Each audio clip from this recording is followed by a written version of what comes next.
This is A is for Adversity, a podcast about curating your life stories to connect more deeply with others. Some stories may have Christian undertones, and all stories will involve a realization or transformation of some sort. I'm your host, Jen Banks. This is episode G, Glorious Accidents. Hello, how is your week going? I hope it is fabulous. Thanks for spending some of it with me on the podcast. Remember to save the date for November 11th, our live storytelling show. I'm so excited. This is the first one that I will host, and I cannot wait. I have 5 of the 6 storytellers lined up for the show. I'm looking for one more, so if you know of anyone who would want to do such a thing, or even yourself, no experience needed, let me know. I'm happy to work through the story with you that you choose to tell. The theme is serendipity. I've been slacking on tying storytelling tips to the letter of the episode, so here's one for you. G is for generous. Matthew Dix always says before his shows, or I guess his wife does because she's the MC, be generous of spirit when others are telling their story. I don't know very many people who are training to be a professional storyteller, myself included. I am merely sharing tips to help others tell better stories with whomever they're sharing their stories. Thank you for being generous of spirit as I tell stories on this podcast. Speaking of which, there's no guest this week, so I will be telling a story. This is the first story I ever crafted. Outside, it is a calm, peaceful, snowy night. Inside, it is anything but that. I pace my kitchen floor, which takes all of 2 steps because of how tiny it is, and I think about all the things I need to do before guests arrive in 10 minutes. I love planning parties, all the preparation, the planning, the thought that goes into it, but it's always that last little bit before people come that's frantic and uncomfortable. I look down at my cake, still in its pans, and remember another cake from when I was 12 years old. It was the first party that my mom let me plan all by myself. We were rarely able to have birthday parties because she says they're too stressful. This cake had 2 white cake rounds on top and bottom and a thin chocolate layer sandwiched in the middle to look like a hamburger. The chocolate layer was thin because I don't really like chocolate cake. It also had coconut lettuce, dyed green, ketchup and mustard frosting, and little Rice Krispies on top to make it look like it had sesame seeds. I had thought of everything. I walked into the living room and saw the chairs set up for musical chairs, along with prizes. I also saw the popcorn and the movie we were going to watch, Swiss Family Robinson. I remember I had party favors and a spot where everyone would put their gifts. It was a perfect night. The doorbell rings and I'm back in my kitchen. I can't believe guests would dare to show up early. I open the door and it's my husband. I walk back into the kitchen, another 2 steps. I get started on my cake.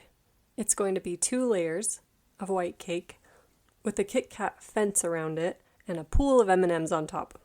I turn over one of the cake pans and it crumbles in my hands. As I watch it fall apart, I struggle to hold it together as well.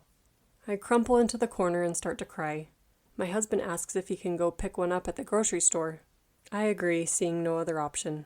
I try to compose myself and slap a smile on my face, but it doesn't look very convincing. Guests arrive and we make small talk. Eventually, the door opens and my husband walks in. I can't believe what he's holding in his hands. He looks at me and shrugs. It was all they had. It's a chocolate cake with chocolate frosting, and they even spelled my name wrong. Later that night, the cake is consumed. I look around and realize I'm laughing. I think to myself, maybe things don't have to be perfect in order for everyone to have a good time. Maybe it's okay if things fall apart. Even me. To close this episode, I have a few tips on how to tell better stories in the form of an acronym, STORY, in order for it to be easier to remember. S is for start. Kurt Vonnegut says, start as close to the end as possible. We don't want our audiences to have to keep track of pointless details or unnecessary information. Along with this is starting in the action, the meat of your story. Get it going. Build stakes. Give people a reason to listen. T is for turn. Turn it into a scene. Provide a location when you're starting your story and throughout. In my story, I started in the kitchen. The next scene was my home growing up, and then I returned to my kitchen at the end. Your locations can have minimal description because people will fill it in with their minds. Stories should be a movie of the mind, and your audience will do a much better job painting a picture in their minds, and it will be easier for them, again, to keep track of. O is for opposite. Your beginning of your story and your ending of your story should be opposites. This is so you can show transformation over time. If you're a visual person, it might help to imagine your story as an arc. Your ending is that 5-second moment, that moment of realization or transformation. And then to find your beginning, it's the opposite of that. It's harder to find the beginning than the ending.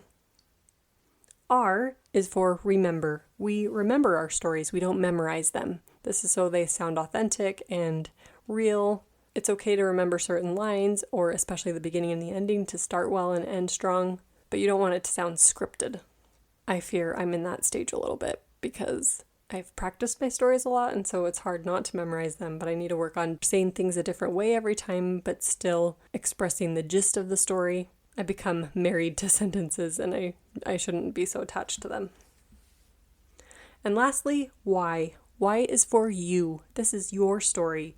Be authentic and vulnerable, just as I talked about in last episode. That's how we form a deeper connection with others. The best stories people have are the ones that are hardest to tell. A is for adversity. We can all learn from others and learn more about ourselves through adversity and through talking about times of adversity.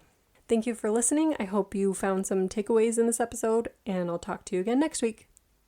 If you'd like to pitch your story for the podcast, or if you want more storytelling strategies, contact me at jenbanks16@gmail.com, or find me on Instagram at jenbankscoaching.